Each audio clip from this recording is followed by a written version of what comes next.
Hello friends, आपका स्वागत है एक के क्लासेस में। तो आज हम लोग फिजिक्स यानी भौतिकी का ऑब्जेक्टिव क्वेश्चन पढ़ेंगे, जो कि हमारे एग्जाम के लिए काफ़ी ज़्यादा इम्पोर्टेंट होने वाला है। बिहार बोर्ड परीक्षा 2025 क्लास 10th के लिए यह साइंस के यानी फिजिक्स का ऑब्जेक्टिव क्वेश्चन काफ़ी ज़्यादा इम्पोर्टेंट होने वाला है। हमारे फाइनल बोर्ड परीक्षा में यह क्लास के लिए काफ़ी ज़्यादा इम्पोर्टेंट होने वाला है। यह सभी क्वेश्चन बार बार हमारे एग्जामों में पूछा जाता है। और आपसे एक छोटा सा रिक्वेस्ट है, और आप लोग वीडियो को प्लीज़ लाइक और चैनल को सब्सक्राइब ज़रूर कर लीजिएगा, ताकि आपके पास नोटिफिकेशन पहुंच पाए और आप लोग अपने तैयारी में बेहतर कर सके। और आप लोग फुल स्पीकर पर पढ़ाई कीजिएगा, ताकि आपके पास सही तरीके से आवाज़ पहुंच पाए यानी साउंड, और अपनी तैयारी कर सकें। और यह सभी क्वेश्चन फिजिक्स का बार बार हमारे एग्जामों में पूछा जाता है। तो वीडियो को प्लीज़ फुल वॉच कीजिएगा, और जो क्वेश्चन आपको याद ना हो प्लीज़ उसे याद करने का प्रयास कीजिएगा। और जो क्वेश्चन आपको याद हो तो वो रिवीजन भी उसका हो जाएगा। और यह क्वेश्चन बैंक से पूरे फिजिक्स से चुना हुआ सिर्फ फिजिक्स का है, जो 2 क्लास इसका चल गया है। और आप लोग इसे नहीं देखे हैं तो प्लीज़ आप लोग उसे ज़रूर देख लीजिएगा। तो चलिए आज का क्लास स्टार्ट करते हैं। पहला नंबर क्वेश्चन है, एक यूनिट विद्युत ऊर्जा का मान होता है। एक यूनिट विद्युत ऊर्जा का मान कितना होता है? तो एक यूनिट विद्युत ऊर्जा का मान होता है 3.6 गुने 10 के पावर 6 जूल। कितना होता है? 3.6 गुने 10 के पावर 6 जूल। इसका राइट आंसर डी होगा। चलिए क्वेश्चन नंबर अगला देखते हैं। अगला नंबर क्वेश्चन है, कार्य करने की क्षमता को कहते हैं। कार्य करने की क्षमता को क्या बोला जाता है? तो कार्य करने की क्षमता को ऊर्जा बोला जाता है। इसका राइट आंसर सी होगा। और कार्य करने की दर को क्या बोला जाता है? तो शक्ति बोला जाता है। शक्ति का ऐसा मात्रक क्या होता है? तो शक्ति का ऐसा मात्रक वाट होता है। बल किसका मात्रक होता है? तो बल न्यूटन का मात्रक होता है। चलिए क्वेश्चन नंबर अगला देखते हैं। अगला नंबर क्वेश्चन है, ए मीटर को विद्युत परिपथ में कैसा जोड़ा जाता है? यानी हमसे पूछा है ए मीटर या आ मीटर, दोनों बात एक ही है। आ मीटर पूछे तब या ए मीटर पूछे तब। तो आ मीटर को विद्युत परिपथ में किस क्रम में जोड़ा जाता है? तो श्रेणी क्रम में जोड़ा जाता है। इसका राइट आंसर ए होगा, श्रेणी क्रम। चलिए क्वेश्चन नंबर अगला देखते हैं। अगला नंबर क्वेश्चन है, जूल कूलम यानी जूल प्रति कूलम J/C बराबर होता है। यानी जूल प्रति कूलम बराबर क्या होता है? तो 1 वोल्ट होता है। इसका राइट आंसर ए होगा, 1 वोल्ट। चलिए क्वेश्चन नंबर अगला देखते हैं। अगला नंबर क्वेश्चन है, किलोवाट घंटा यानी kWh मात्रक है। यानी हमसे पूछ रहा है किलोवाट घंटा किसका मात्रक है? तो किलोवाट घंटा विद्युत ऊर्जा का मात्रक होता है। इसका राइट आंसर सी होगा, विद्युत ऊर्जा। चलिए क्वेश्चन नंबर अगला देखते हैं। अगला नंबर क्वेश्चन है, यदि कई प्रतिरोधों को समांतर हो तो उनका समतुल्य प्रतिरोध होगा। यदि कोई प्रतिरोध समांतर हो तो उनका समतुल्य प्रतिरोध क्या होगा? तो प्रतिरोध उनका बहुत कम होगा। इसका राइट आंसर बी होगा, प्रतिरोध बहुत कम होगा। चलिए क्वेश्चन नंबर अगला देखते हैं। अगला नंबर क्वेश्चन है, समांतर क्रम संयोजन प्रतिरोधों की संख्या घटाने के उपरांत संयोजी प्रतिरोधों का समतुल्य प्रतिरोध है। समांतर क्रम में संयोजित प्रतिरोधों की संख्या घटाने के उपरांत संयोजी प्रतिरोधों की कुल प्रतिरोध क्या होगा? तब बढ़ता है। इसका राइट आंसर ये होगा, बढ़ता है। चलिए क्वेश्चन नंबर अगला देखते हैं। अगला नंबर क्वेश्चन है, चालक का प्रतिरोध निर्भर करता है। यानी चालक का प्रतिरोध किन पर निर्भर करता है? तो चालक में प्रवाहित विद्युत धारा पर निर्भर करता है। इसका राइट आंसर डी होगा, चालक में प्रवाहित विद्युत धारा पर। चलिए क्वेश्चन नंबर अगला देखते हैं। अगला नंबर क्वेश्चन है, निम्नलिखित में कौन विद्युत का सबसे अच्छा चालक है? निम्नलिखित में कौन सबसे विद्युत का अच्छा चालक है? तो निम्नलिखित में से सबसे अच्छा चालक कौन है? तो चांदी है। इसका राइट आंसर सी होगा, चांदी। और चांदी का संकेत क्या होता है? तो Ag होता है। चलिए क्वेश्चन नंबर अगला देखते हैं। अगला नंबर क्वेश्चन है, विद्युत ऊर्जा का व्यापारिक मात्रक क्या है? विद्युत ऊर्जा का व्यापारिक मात्रक क्या होता है? तो विद्युत ऊर्जा का व्यापारिक मात्रक यूनिट होता है। इसका राइट आंसर सी होगा, यूनिट। चलिए क्वेश्चन नंबर अगला देखते हैं। अगला नंबर क्वेश्चन है, निम्नलिखित में से कौन सा कथन सत्य है। वही क्वेश्चन है और क्वेश्चन को घुमा दिया है। निम्नलिखित में से कौन सा कथन सत्य है, तो जूल इजकल टू कूलम गुने वोल्ट, इसका राइट आंसर बी होगा। चलिए क्वेश्चन नंबर अगला देखते हैं। अगला नंबर क्वेश्चन है, अभी अतिधारण के समय विद्युत परिपथ में विद्युत धारा का मान, यानी अतिधारण के समय विद्युत परिपथ में विद्युत धारा का मान क्या होता है, तो बहुत अधिक बढ़ जाता है। इसका राइट आंसर सी होगा, बहुत अधिक बढ़ जाता है।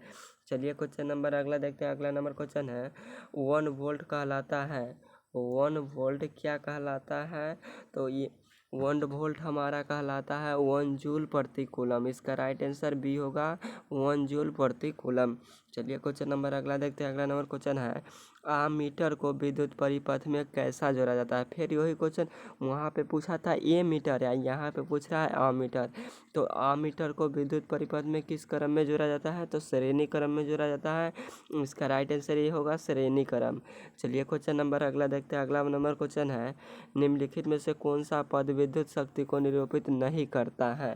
प्लीज़ आप लोग पूरा क्वेश्चन पढ़ने का प्रयास कीजिएगा। क्वेश्चन में रहता है कबो कबो नहीं है, नहीं से बहुत क्वेश्चन पूछा जाता है। निम्नलिखित में से कौन सा पद विद्युत शक्ति का निरूपित नहीं करता है, तो आई स्क्वायर। कौन सा, आई स्क्वायर, इसका राइट आंसर बी होगा। चलिए क्वेश्चन नंबर अगला देखते हैं। अगला नंबर क्वेश्चन है, प्रकाश की किसी घटना के कारण सूर्य हमेशा वास्तविक सूर्य उदय से लगभग 2 मिनट पूर्व दिखाई लगता है। सूर्य प्रकाश की किस घटना के कारण सूर्य हमें वास्तविक सूर्य उदय से लगभग 2 मिनट पूर्व दिखाने लगता है, क्यों।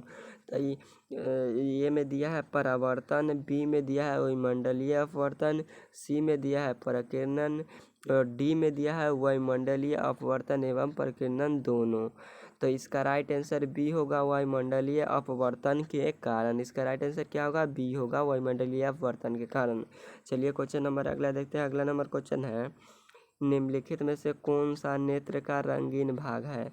निम्नलिखित में से कौन सा नेत्र का रंगीन भाग है, तो नेत्र का रंगीन भाग कौन है, तो परितारिका या आइरिस। इसका राइट आंसर क्या होगा, सी होगा, परितारिका या आइरिस। चलिए क्वेश्चन नंबर अगला देखते हैं। अगला नंबर क्वेश्चन है, तरंग दैर्ध्य को समानता व्यक्त किया जाता है। तरंग दैर्ध्य को समानता व्यक्त किया जाता है, तो तरंग दैर्ध्य को हमेशा एंगस्ट्रॉम में व्यक्त किया जाता है। इसका राइट आंसर डी होगा, एंगस्ट्रॉन के रूप में। चलिए क्वेश्चन नंबर अगला देखते हैं। अगला नंबर क्वेश्चन है, प्रकाश की चाल भिन्न माध्यम में होती है। प्रकाश की चाल भिन्न भिन्न माध्यमों में क्या होती है, तो भिन्न भिन्न होती है, यानी सभी माध्यमों में, निर्वात में, हवा में, कांच में, वायु में, सभी में प्रकाश की चाल अलग अलग होती है। तो इसका राइट आंसर बी होगा, यानी भिन्न भिन्न होती है। चलिए क्वेश्चन नंबर अगला देखते हैं। अगला नंबर क्वेश्चन है, वायु में प्रकाश की चाल निर्वात की अपेक्षा होती है। वायु में प्रकाश की चाल निर्वात की अपेक्षा क्या होती है, तो निर्वात की अपेक्षा कम होती है। इसका राइट आंसर हो जाएगा ए, कम होती है। चलिए क्वेश्चन नंबर अगला देखते हैं। अगला नंबर क्वेश्चन है, मानव नेत्र की दृष्टि का अस्थायित्व होता है। मानव नेत्र की दृष्टि का अस्थायित्व होता है, तो 1/16 क्या होता है, 1/16 सेकेंड के लिए अस्थायित्व होता है। इसका राइट आंसर बी होगा, 1/16। चलिए क्वेश्चन नंबर अगला देखते हैं। अगला नंबर क्वेश्चन है, श्वेत प्रकाश की कौन विक्षेपण उत्पन्न करता है। श्वेत प्रकाश की ओर विक्षेपण क्या उत्पन्न करता है, तो श्वेत प्रकाश 7 रंगों के मेल से बना होता है, और इंद्रधनुष भी 7 रंगों के मेल से बना होता है। और श्वेत प्रकाश वन विक्षेपण उत्पन्न क्या उत्पन्न करता है, तो प्रिज्म को उत्पन्न करता है। इसका राइट आंसर डी होगा। और प्रिज्म में कितने सतह होते हैं, तो प्रिज्म में 5 सतह होते हैं, और 3 आयताकार होता है, 2 त्रिभुजाकार होता है। चलिए क्वेश्चन नंबर अगला देखते हैं। अगला नंबर क्वेश्चन है, हीरे का अपवर्तनांक कितना होता है। हीरे का अपवर्तनांक कितना होता है, तो हीरे का अपवर्तनांक 2.42 होता है। इसका राइट आंसर डी होगा, 2.42। चलिए क्वेश्चन नंबर अगला देखते हैं। अगला नंबर क्वेश्चन है, एक प्रिज्म कितने सतहों से घिरा होता है। एक प्रिज्म कितने सतहों से घिरा होता है, तो 5 सतहों से घिरा होता है। इसका राइट आंसर डी होगा, 5 सतहों से। चलिए क्वेश्चन नंबर अगला देखते हैं। अगला नंबर क्वेश्चन है, प्रकाश का न्यूनतम तरंगदैर्घ्य होता है। प्रकाश का न्यूनतम तरंगदैर्घ्य कितना होता है? तो 380 नैनोमीटर होता है। कितना होता है? 380 नैनोमीटर होता है। इसका राइट आंसर बी होगा। प्रकाश का न्यूनतम तरंगदैर्घ्य 380 नैनोमीटर यानी nm होता है। चलिए क्वेश्चन नंबर अगला देखते हैं। अगला नंबर क्वेश्चन है, निम्न में से किस माध्यम में प्रकाश की चाल अधिकतम होती है? निम्न में से किस माध्यम में प्रकाश की चाल अधिकतम होती है? तो किस माध्यम में होती है? तो हवा में होती है। निर्वात में सबसे अधिक होती है, परंतु निर्वात ऑप्शन में नहीं है, तो ये हवा पे टिक होगा। इसका राइट आंसर ये होगा हवा। चलिए क्वेश्चन नंबर अगला देखते हैं। अगला नंबर क्वेश्चन है, सूक्ष्म कणों का एक विषमांगी मिश्रण क्या कहलाता है? सूक्ष्म कणों का एक विषमांगी मिश्रण क्या कहलाता है? तो ए में दिया हुआ है वायुमंडल, बी में दिया है जलमंडल, सी में दिया है जैवमंडल और डी में दिया है स्थल मंडल। तो कौन सा मंडल कहलाता है? तो हमारा कहलाता है सूक्ष्म कणों पूछा है, तो सूक्ष्म कणों का विषमांगी मिश्रण जैव मंडल कहलाता है। इसका राइट आंसर सी होगा जैव मंडल। चलिए क्वेश्चन नंबर अगला देखते हैं। अगला नंबर क्वेश्चन है, प्रकाश की प्राथमिक वर्ण कौन है? वर्ण का मतलब रंग। वर्ण का मतलब क्या होता है? रंग। प्रकाश की प्राथमिक रंग कौन होते थे? प्रकाश की प्राथमिक रंग 3 होते हैं, लाल, हरा, नीला। कौन सा? लाल, हरा, नीला। तो इसका राइट आंसर हो जाएगा डी, ये सभी लाल, हरा, नीला। चलिए क्वेश्चन नंबर अगला देखते हैं। अगला नंबर क्वेश्चन है, किसी अंतरिक्ष यात्री को आकाश कैसा प्रतीत होता है? यानी हम लोग अंतरिक्ष में यानी वैज्ञानिक जब अंतरिक्ष में जाता है तो उसका आकाश कैसा प्रतीत होता है? तो उसका आकाश काला प्रतीत होता है। इसका राइट आंसर भी होगा काला। चलिए क्वेश्चन नंबर अगला देखते हैं। अगला नंबर क्वेश्चन है, प्रकाश का चाल न्यूनतम होता है। प्रकाश की चाल न्यूनतम होता है, तो यानी न्यूनतम किस में होता है? तो प्रकाश की चाल न्यूनतम होता है सबसे ज़्यादा निर्वात में होता है, और हमसे पूछा है न्यूनतम होता है तो जल में, वायु में, कांच में, निर्वात में। तो इसका राइट आंसर निर्वात होगा। इसका राइट आंसर ये होगा। चलिए क्वेश्चन नंबर अगला देखते हैं। अगला नंबर क्वेश्चन है, और आप लोग इसे प्लीज़ एक बार बुक में देख लीजिएगा, कन्फर्म ये नहीं है, हमारे से ये तो लग रहा है निर्वात होगा, आप लोग इसे प्लीज़ देख लीजिएगा। चलिए क्वेश्चन नंबर अगला देखते हैं। अगला नंबर क्वेश्चन है, जो नेत्र निकट वस्तुओं की साफ नहीं देख सकता है उसे नेत्र में होता है। जो व्यक्ति निकट की वस्तु को साफ नहीं देख पाएगा उसके आँख में कौन सा दोष होगा? तो दूरदृष्टि दोष होगा। इसका राइट आंसर ये होगा दूरदृष्टि दोष। चलिए क्वेश्चन नंबर अगला देखते हैं। अगला नंबर क्वेश्चन है, मानव नेत्र में होता है, मानव नेत्र में कौन सा लेंस होता है? तो मानव नेत्र में उत्तल लेंस होता है। इसका राइट आंसर सी होगा उत्तल लेंस। चलिए क्वेश्चन नंबर अगला देखते हैं। अगला नंबर क्वेश्चन है, नेत्र द्वारा किसी वस्तु का कैसा प्रतिबिंब बनता है? नेत्र द्वारा किसी वस्तु का कैसा प्रतिबिंब बनता है? तो वास्तविक, उल्टा तथा छोटा प्रतिबिंब बनता है। इसका राइट आंसर डी होगा, वास्तविक, उल्टा तथा छोटा। चलिए क्वेश्चन नंबर अगला देखते हैं। अगला नंबर क्वेश्चन है, उत्तल दर्पण के प्रतिबिंब बनता है। उत्तल दर्पण में प्रतिबिंब कैसा बनता है? तो उत्तल दर्पण में प्रतिबिंब वस्तु से छोटा बनता है और काल्पनिक बनता है। इसका राइट आंसर बी होगा, आभासी। काल्पनिक को आभासी बोला जाता है। चलिए क्वेश्चन नंबर अगला देखते हैं। अगला नंबर क्वेश्चन है, प्रकाशिक माध्यम कितने प्रकार के होते हैं? प्रकाशिक माध्यम कितने प्रकार के होते हैं? तो प्रकाशिक माध्यम 2 प्रकार के होते हैं। इसका राइट आंसर बी होगा, 2 प्रकार के। चलिए क्वेश्चन नंबर अगला देखते हैं। अगला नंबर क्वेश्चन है, तैलीय कागज होता है। तैलीय कागज क्या होता है? तो तैलीय कागज प्रभाषक होता है। इसका राइट आंसर सी होगा, प्रभाषक। चलिए क्वेश्चन नंबर अगला देखते हैं। अगला नंबर क्वेश्चन है, समतल दर्पण की फोकस दूरी होता है। समतल दर्पण की फोकस दूरी क्या होती है? तो समतल दर्पण की फोकस दूरी अनंत होती है और समतल दर्पण द्वारा बड़ा प्रतिबिंब बनता है। इसका राइट आंसर हो जाएगा ए होगा, राइट आंसर अनंत पर होता है फोकस दूरी। समतल दर्पण द्वारा कैसा प्रतिबिंब बनता है? तो समतल दर्पण द्वारा काल्पनिक प्रतिबिंब बनता है और वस्तु के समान आकार यानी बराबर प्रतिबिंब बनता है। चलिए क्वेश्चन नंबर अगला देखते हैं। अगला नंबर क्वेश्चन है, अवतल दर्पण के सामने वस्तु को कहाँ रखा जाए ताकि वो प्रतिबिंब उल्टा, वास्तविक एवं समान आकार का बने? अवतल दर्पण के सामने वस्तु को कहाँ रखा जाए ताकि वस्तु को प्रतिबिंब उल्टा, वास्तविक और समान बने?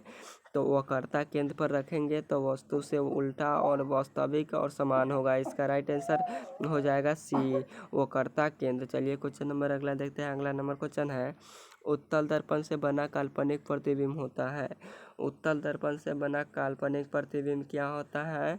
तो सीधा एवं हास्यवृत्त। सीधा एवं हास्यवृत्त, इसका राइट आंसर सी होगा, सीधा एवं हास्यवृत्त।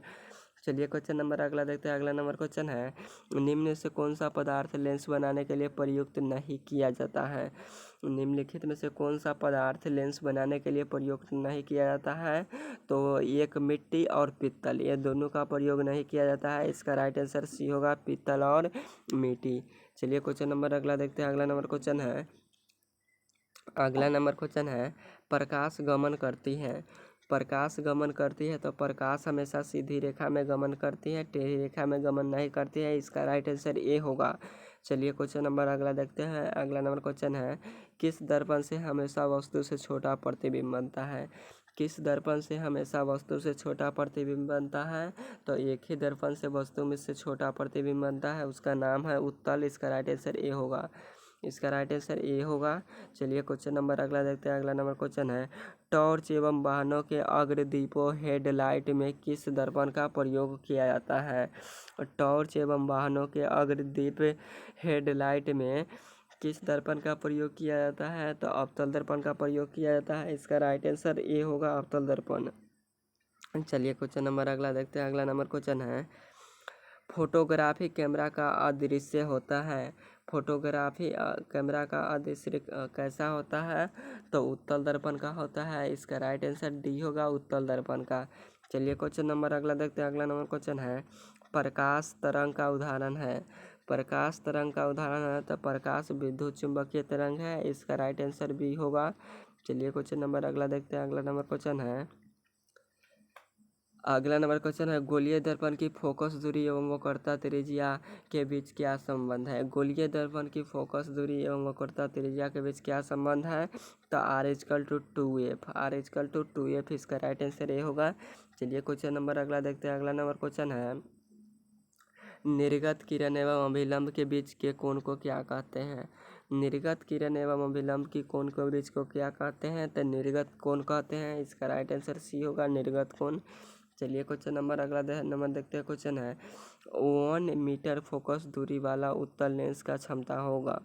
1 मीटर फोकस दूरी वाला उत्तल लेंस की क्षमता होगा तो -1 डायोप्टर होगा। इसका राइट आंसर ए होगा, -1 डायोप्टर। चलिए क्वेश्चन नंबर अगला देखते हैं। अगला नंबर क्वेश्चन है, आकाश का नीला रंग होने किस परिघटना के कारण होता है? आकाश का रंग नीला किस परिघटना के कारण होता है? तो यह प्रकाश के प्रकिरणन के कारण होता है। इसका राइट आंसर सी होगा। चलिए क्वेश्चन नंबर अगला नंबर क्वेश्चन है, विरल माध्यम से सघन माध्यम में जाती हुई किरण मुड़ जाती है। विरल माध्यम से सघन माध्यम में जाती हुई किरण मुड़ जाती है तो अभिलंब से दूर मुड़ जाती है। इसका अभिलंब की ओर मुड़ जाती है, अभिलंब की ओर मुड़ जाती है। इसका राइट आंसर ये होगा, अभिलंब की ओर। चलिए क्वेश्चन नंबर अगला देखते हैं। अगला नंबर क्वेश्चन है, निम्नलिखित में से किस लेंस की फोकस दूरी धनात्मक होती है? निम्नलिखित में से कौन सा लेंस की फोकस दूरी धनात्मक होती है? तो उत्तल लेंस की फोकस दूरी धनात्मक होती है और क्षमता भी धनात्मक होती है। इसका राइट आंसर ए होगा। चलिए क्वेश्चन नंबर अगला नंबर क्वेश्चन देखते हैं, चिन्हों की निर्देशांक परिपाटी में धनात्मक फोकस दूरी होती है। चिन्हों के निर्देशांक परिपाटी में धनात्मक फोकस दूरी किसकी होती है? तो धनात्मक उत्तल लेंस की फोकस दूरी होती है। इसका राइट आंसर ये होगा, उत्तल लेंस की। चलिए क्वेश्चन नंबर अगला देखते हैं। अगला नंबर क्वेश्चन है, निर्देशांक चिन्ह परिपाटी में सभी दूरियां नापी जाती हैं। निर्देशांक चिन्हों में परिपाटियाँ में सभी दूरियां नापी जाती हैं तो कहाँ से नापी जाती है? तो ध्रुव से नापी जाती है। इसका राइट आंसर बी होगा, ध्रुव। चलिए क्वेश्चन नंबर अगला देखते हैं। अगला नंबर क्वेश्चन है, और तो आज का क्लास यहीं पर समाप्त हुआ और यह क्वेश्चन बैंक से काफ़ी ज़्यादा इम्पोर्टेंट क्वेश्चन था, MVVI क्वेश्चन था जो कि हमारे एग्जाम में बार बार पूछा जाता है यह सभी प्रश्न, और 2025 के लिए यह फाइनल बोर्ड परीक्षा में भी पूछा जाएगा जो कि काफ़ी ज़्यादा इम्पोर्टेंट था। और ये प्लीज़ आप लोग यह सभी क्वेश्चन आप लोग याद कर लीजिएगा, और जो क्वेश्चन आपको नहीं याद है प्लीज़ उसे याद कर लीजिएगा। जो क्वेश्चन आपको याद हो उसका रिवीजन कर लीजिएगा। और क्वेश्चन बैंक पढ़ने हमारे एग्ज़ाम में कितना ज़्यादा इम्पोर्टेंट होता है आप लोग खुद जानते हैं। तो क्वेश्चन बैंक से काफ़ी ज़्यादा क्वेश्चन आता है, इसलिए क्वेश्चन बैंक पढ़ना इम्पोर्टेंट होता है। और आपसे एक छोटा सा रिक्वेस्ट है, अगर आप चैनल पर नए आए हैं तो चैनल को सब्सक्राइब और वीडियो को लाइक प्लीज़ ज़रूर कर लीजिएगा। तो चलिए आज का क्लास यहीं पर समाप्त करते हैं, फिर मिलेंगे नेक्स्ट क्लास में। अगर इसका फर्स्ट पार्ट और दूसरा पार्ट नहीं देखे हैं तो प्लीज़ आप लोग देख लीजिएगा। तो चलिए आज का क्लास यहीं पर समाप्त।